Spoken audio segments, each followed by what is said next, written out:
Hello दोस्तों, आप सभी का जावा की नई सीरीज में स्वागत है। इस वीडियो में हम लोग देखने वाले हैं ऑपरेटर इन जावा। लास्ट वीडियो में हम लोग डेटा टाइप वेरिएबल, उससे बाद हम लोग कीवर्ड वगैरह क्लास कैसे डिक्लेयर करते हैं, ये सब देखे थे। लेकिन क्लास के बारे में और डिटेल में हम लोग आगे पढ़ने वाले हैं। अभी आपको बेसिक ये 4 लाइन आपको जस्ट याद रखना है कि क्लास ऐसे क्रिएट करते हैं, ठीक है। सिंपल अपने एडिटर पे जाइएगा, यहाँ पे न्यू पे जावा क्लास क्रिएट कीजिएगा। कोई भी नेम आप दे सकते हैं, नेम अपर केस में होगा। ये लास्ट वीडियो में इतना पढ़े थे, ठीक है। लास्ट वीडियो में हम लोग ये भी देखे थे कि जावा अपना एग्जीक्यूशन मेन मेथड से ही करता है। मेन को एक मेथड बोलते हैं। मेन मेथड का ये सिंटैक्स है, ये लिखना ही पड़ता है। आप ये भी याद रखिए। इसके अंदर में आप कुछ भी लिख सकते हैं, ठीक है। इसके अंदर में आप जो भी प्रिंट कराना है, जो भी काम करवाना है, वो आप लिख सकते हैं। वो अभी हम लोग इस वीडियो में देखेंगे। तो अभी हम लोग यहाँ पे ऑपरेटर पढ़ेंगे, ठीक है। अर्थमेटिक, रिलेशनल, लॉजिकल ऑपरेटर वगैरह अपन इसमें पढ़ने वाले हैं। तो चलिए आते हैं, शुरू करते हैं। तो इस वीडियो में हम यहाँ पे अगेन सेम वे है क्लास क्रिएट करने का। Operator demo. क्लास के नेम में कुछ भी स्पेस नहीं होना चाहिए, ठीक है। नेम हमेशा अपर केस से ही शुरू होना चाहिए। लास्ट में आप नंबर वगैरह, बीच में नंबर वगैरह दे सकते हैं, बट स्पेस नहीं दे सकते हैं। ऐसा जावा का गाइडलाइन है। बेस्ट प्रैक्टिस जावा हम लोग कभी डिस्कस करेंगे, जिसमें हम लोग बताएंगे कि कैसे कोड अच्छे ढंग से लिखते हैं, मॉडिटेबल वगैरह। अभी मेन मोटिव ये है कि हम लोग को जावा में कोड लिखने आना चाहिए। अगर थोड़ा सा हमको चलना आ जाएगा तो दौड़ना तो खुद भी सीख सकते हैं। अभी हम लोग चलना सीखने की कोशिश कर रहे हैं, ठीक है। तो ये ऑपरेटर डेमो नाम से एक क्लास बना लिया। इसमें आप कुछ भी लिख सकते हैं, ठीक है। कुछ भी क्लास का नाम कुछ भी दे सकते हैं। जैसे यहाँ पे जावा का एग्जीक्यूशन मेन मेथड से शुरू होता है, तो मुझे मेन लिखना ही पड़ेगा। तो उसके लिए पब्लिक स्टैटिक वॉइड मेन, ये सिंटैक्स हमको लिखना ही है। यहाँ पे स्ट्रिंग, फिर ये एरे का सिंबल, फिर यहाँ पे ARGS, कुछ भी यहाँ पे ये वाला नेम, ये वेरिएबल का अगेन नेम है। तो नेम आप कुछ भी दे सकते हैं, जैसे क्लास का नेम आप कुछ भी दे सकते हैं। बट ये मेन मेथड का नेम हम कुछ भी नहीं दे सकते, क्योंकि जावा को फिर वो मिलेगा ही नहीं।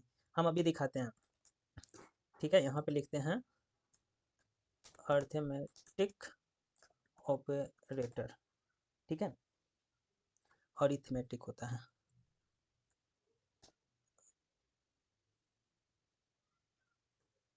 मेटिक टाइपो, मेटिक ऑपरेटर, ठीक है।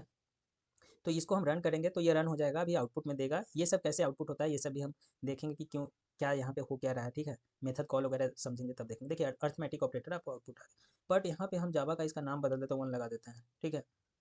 ठीक है, 1 लगा दिए। तो यहाँ से सबसे पहले आप नोटिस करेंगे कि वो रन वाला बटन ही गायब हो गया। मतलब इसको हम एग्जीक्यूट नहीं कर सकते हैं, ठीक है। जावा को कंपाइल तो हो गया, कोई भी एरर नहीं है, बट इसको रन नहीं कर सकते हैं, क्योंकि रन करने के लिए मेन मेथड होना बहुत जरूरी है। जावा का एग्जीक्यूशन वहीं से शुरू होता है। आप देखिएगा ये आ गया। तो ये सिंपल है, ठीक है। जावा में ऑपरेटर, कई सारे ऑपरेटर होता है, ठीक है। जैसे अपन को अर्थमेटिक ऑपरेटर क्या बोलते हैं, ऐड करना है, माइनस करना है, मल्टीप्लाई करना है, डिवाइड करना है, ये सब अर्थमेटिक ऑपरेटर हो गया। तो अर्थमेटिक ऑपरेटर का एक दो एग्जांपल दिखाते हैं, ठीक है। जिसमें नंबर टाइप का चीज़ ऐड करने के लिए होता है। x इक्वल टू 5, ठीक है। इंट y इक्वल टू 9, ठीक है। और इंट रिजल्ट इसमें डालेंगे दोनों का। ऑपरेशन के बाद जो रिजल्ट आएगा, तो हम x प्लस प्लस वाई करेंगे, ठीक है। सॉरी, यहाँ पे ये दो, यहाँ पे system dot out dot print L, कोई भी चीज़ प्रिंट कराना रहता है तो उसको हमको इसके अंदर में लिखना रहता है, ठीक है। अगर वो स्ट्रिंग टाइप का है, मतलब सीक्वेंस ऑफ कैरेक्टर है, सॉरी कैरेक्टर ऑफ सीक्वेंस, तो उसमें आप डबल कोट में लिखेंगे, ठीक है। लेकिन जब कुछ वेरिएबल का नाम ही प्रिंट करना है, ये वेरिएबल इसको देंगे, जस्ट ये वेरिएबल को यूज करेंगे रिजल्ट, ठीक है। तो उसमें उसको कोट में नहीं लिखेंगे। कोट में लिखेंगे तो क्या प्रॉब्लम होगा, वो भी हम अभी दिखा देते हैं। इसमें 14 आपका आउटपुट में 14 आ जाएगा। अगर इसको हम डबल कोट में लिख दिए सपोज, तो ये जस्ट रिजल्ट प्रिंट करेगा। उसको समझ में आएगा इस स्ट्रिंग को प्रिंट करना है। अब इसके लिए ये मेमोरी एड्रेस नहीं हो गया, इस एड्रेस को रेफर नहीं कर रहा, रिजल्ट प्रिंट कर दिया। तो इसीलिए इसको हम ऐसे लिखेंगे। जब भी किसी एड्रेस को कॉल करना होता है, एड्रेस ये सब एड्रेस ही करेक्ट वेरिएबल, तो उसमें कोट नहीं लगाते हैं। तो ये अर्थमेटिक ऑपरेटर हो गया। अर्थमेटिक ऑपरेटर कितना होता है वो आपको हम दिखा देते हैं, ठीक है। मेटिक ऑपरेटर, ऑपरेटर जैसे प्लस हो गया, माइनस हो गया। इसमें मल्टीप्लाई करने के लिए स्टार यूज करते हैं, क्योंकि क्रॉस का सिंबल नहीं होता है, स्टार यूज करते हैं, ठीक है। डिवाइड करने के लिए ये वाला स्लैश यूज करते हैं। जैसे अभी मल्टीप्लाई करके आपको दिखाते हैं, इंट रिजल्ट टू, ठीक है। रिजल्ट टू, एक नाम से दो वेरिएबल नहीं बना सकते हैं, ठीक है। तो इसीलिए रिजल्ट टू में हम एक्स इंटू वाई, वो दोनों को ही मल्टीप्लाई करके रिजल्ट टू में डाले हैं। रिजल्ट टू को हम प्रिंट करते हैं, तब देखेंगे 45 आउटपुट में आ जाएगा, ठीक है। 45 आ जाएगा, ठीक है। अब उसके बाद इंट रिजल्ट 3 3 इसमें हम डिवाइड करना है, मान लो 54 है, उसको डिवाइड करना है 2 से, चाहे 3 से कर दो, ठीक है।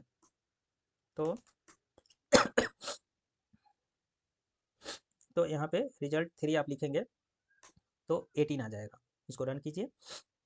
ऐसा नहीं कि डायरेक्ट नंबर, कोई वेरिएबल भी यहाँ पे लिख सकते हैं, डायरेक्ट वैल्यू लिख दिया है, यहाँ पे आप नंबर भी मतलब वैल्यू भी लिख सकते हैं। जैसे अब y डिवाइड बाई x, यहाँ पे z लिखते हैं, z, ठीक है। तो इसको हम इंट में करेंगे, आ गया, ठीक है। यहाँ पे इसको नीचे, इस लाइन के नीचे लिखते हैं z, ठीक है। इस लाइन को हटा दीजिए, डबल डिक्लेरेशन नहीं लेता है जावा। अब हम यहाँ से इसको रन कर लेते हैं। क्यों, देखो 9 डिवाइड बाई 5, देखो 1 आया, क्योंकि डेसिमल, अब इसको अगर डिवाइड करेंगे 9/5 तो वन टाइम में ही कट होगा, बाकी जो फ्रैक्शन रह जाएगा, करेक्ट। इसीलिए वो फ्रैक्शन अब नहीं लेता है, ये इंटीजर में डाले। यहाँ पे आप डालो float f y divide by x, again यहाँ पे है 9 डिवाइड बाई 5, साउट f, यहाँ पे से रन कर लेते हैं इसको। देखो तो ऐसा डेसिमल में आया, ठीक है।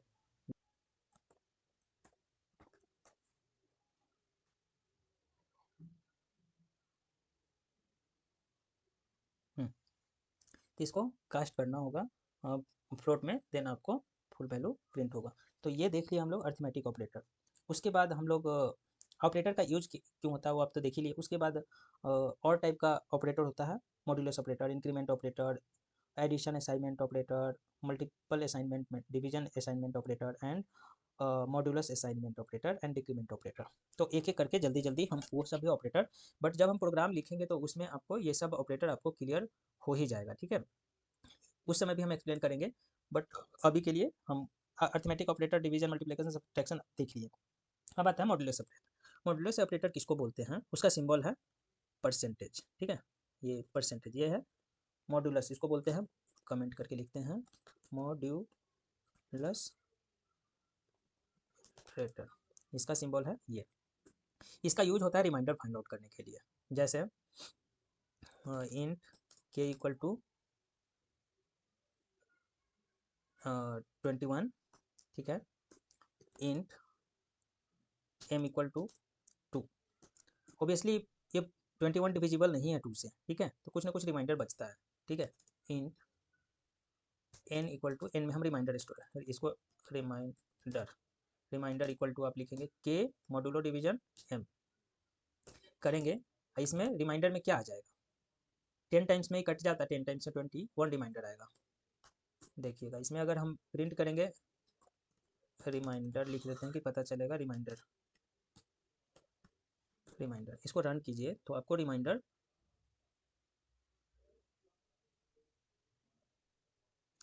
वन आया। यहाँ पे थोड़ा स्पेस दे दीजिए कि आपको पता चलेगा कि अलग आउटपुट 1 आया ना रिमाइंडर। यहाँ पे अगर हम इसको 5 से डिवाइड करते हैं, इसको 5 करते हैं तो रिमाइंडर 1 ही आएगा। 4 से करते हैं तो भी रिमाइंडर 1 आएगा। अगर इसको हम 6 से करते हैं तो रिमाइंडर देखिएगा 3 आएगा। इसको 6 से करते हैं, ठीक है, रिमाइंडर देखते कैसे चेंज होगा, देखिएगा रिमाइंडर 3 हुआ। तो रिमाइंडर फाइंड आउट करने के लिए मॉड्यूलस ऑपरेटर रहता है। उसके बाद आता है इंक्रीमेंट ऑपरेटर। इंक्रीमेंट ऑपरेटर क्या होता है ये भी हम देखेंगे। कोई भी वैल्यू को इंक्रीज करने के लिए हम लोग जैसे के प्लस प्लस लिख दिए, तब इसका वैल्यू हम प्रिंट करेंगे ना तो 22 आएगा के। अभी के जो है यहाँ पे देखिएगा 21 रिमाइंडर के बाद आउटपुट आएगा, 22 आ गया, ठीक है। इसको आप इससे पहले भी लगा सकते हैं, अगर ऐसे लगा दिए तो क्या होगा, तो अभी के लिए कोई फ़र्क नहीं पड़ेगा, अभी के लिए इसका आउटपुट 22 ही रहेगा। इसी तरीके से इंक्रीमेंट के जगह पे डिक्रीमेंट ऑपरेटर रहता है। अगर इसको हम माइनस माइनस कर देंगे तो इसको डिक्रीमेंट बोलते हैं, डिक्रीमेंट। ये लाइन को कमेंट बोलते हैं, सॉरी हम बताना भूल गए। डबल स्लैश के बाद जो लिखते हैं जावा कंपाइलर उसको इग्नोर करता है, उसको एग्जीक्यूट नहीं करता है, उसको कंपाइल भी नहीं करता है, ठीक है।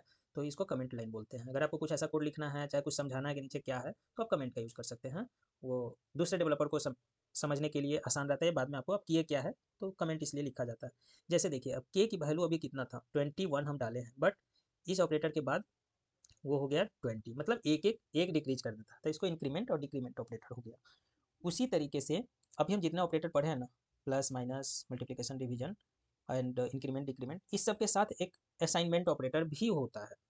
जैसे जैसे उस सबका एक ही तरीके से एक एग्जांपल हम देते हैं, उसी से आप समझ जाएंगे सब, ठीक है। इसको एडिशन असाइनमेंट ऑपरेटर का एग्जांपल देते हैं। एडिशन मेंट, ठीक है। एडिशन असाइनमेंट ऑपरेटर जैसे इंट डबल एक्स एक वैल्यू, पता नहीं ऊपर वेरिएबल डिक्लेयर किया होगा मैं, ठीक है। तो डबल एक्स नाम से एक वेरिएबल लिया, ठीक है। 21 उसकी वैल्यू है, मैंने दिया, ठीक है। अब इसमें ही हमको बढ़ाना है इस वैल्यू को। X equal to x plus 4 डालेंगे तो इसकी वैल्यू अब कितनी प्रिंट हो जाएगी, क्योंकि एक्स में 21 है, 21 प्लस 4 कितना हो जाएगा 25। एक्स वैल्यू यहाँ पे प्रिंट करके हम दिखाते हैं एक्स, ठीक है। तो 25 हो गया, करेक्ट। इसके अंदर जो भी मैसेज देना रहता है उसको हम डबल कोट में देते हैं, प्लस करके जो भी वेरिएबल का को प्रिंट कराना रहता है वो लिखते हैं।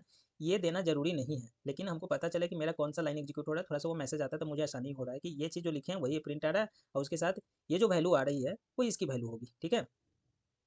ठीक है, इसलिए ऐसे लिखते हैं। अब देखो इस लाइन को, इस कोड को, अभी 25 आंसर था ना, हम सेम तरीके से लिख सकते हैं। कैसे? X plus equal to 4, same output आएगा। इसको बोलते हैं एडिशन असाइनमेंट ऑपरेटर। इसे असाइन करना है, यहाँ पे वैल्यू हम क्या कर रहे हैं, इक्वल टू से उसको असाइन कर रहे हैं, मतलब उसमें डाल रहे हैं, ठीक है। तो यहाँ पे भी असाइन हो रहा है, ये वैल्यू असाइन कर रहे हैं, इसीलिए इसको असाइनमेंट ऑपरेटर बोलते हैं।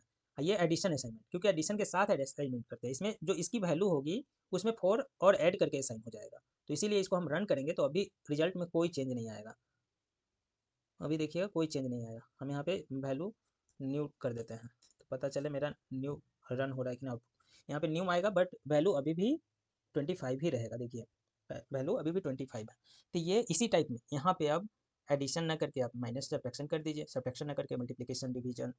उसके बाद आप मॉड्यूलर ऑपरेटर जो करते हैं वो भी कर सकते हैं। यहाँ पे मॉड्यूलर ऑपरेटर हम डालेंगे तो एक्स की वैल्यू, एक्स में जो रहेगा उसको 4 से डिवाइड करेगा, और डिवाइड करने के बाद उसका रिमाइंडर जो आएगा वो अब इसमें साइन हो जाएगा। आप देखेंगे तो इसकी वैल्यू 1 आ जाएगा, ठीक है।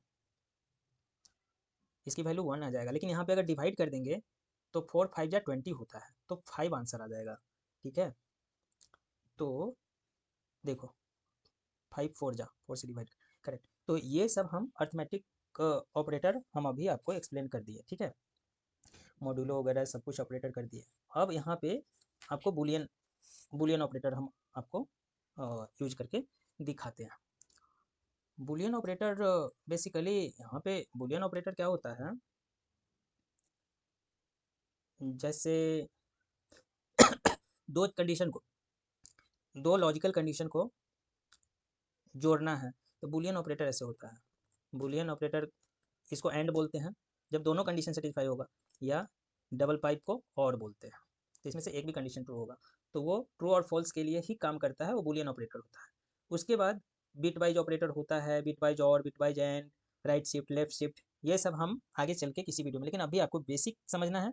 तो बुलियन समझ गए, एडिशन असाइनमेंट समझ गए, इंक्रीमेंट एंड डिक्रीमेंट समझ गए, मॉड्यूलस ऑपरेटर समझ गए, अर्थमेटिक ऑपरेशन समझ गए, ऑपरेटर समझ गए, तो ये आपके लिए सफिशियंट नॉलेज है कि जावा में प्रोग्राम करने के लिए। इससे ज़्यादा अभी आपको सीखने की ज़रूरत नहीं है। और जब जब जैसे जैसे आगे कोर्स में आएगा हम आपको वो सब ऑपरेटर, बाकी जो ऑपरेटर है वो सब भी आपको हम बताते चलेंगे, ठीक है। अभी थोड़ा सा आपको रिलेशनल ऑपरेटर हम बता देते हैं। रिलेशनल ऑपरेटर क्या होता है, उसका एग्जाम्पल तो अभी हम नहीं देंगे आपको, लेकिन किस पर्पज से यूज करते हैं वो आपको हम आगे प्रोग्राम में बताएंगे। रिलेशनल ऑपरेटर, रिलेशनल ऑपरेटर क्या होता है, जैसे दो वैल्यू को कंपेयर करना है तो इसको इक्वल ऑपरेटर बोलते हैं, इक्वल टू ऑपरेटर, ठीक है, इक्वल टू बोलते हैं इसको हम, multi line comment, sorry, equal to, ठीक है, इसको हम ऐसे करके मल्टी लाइन कमेंट करते हैं।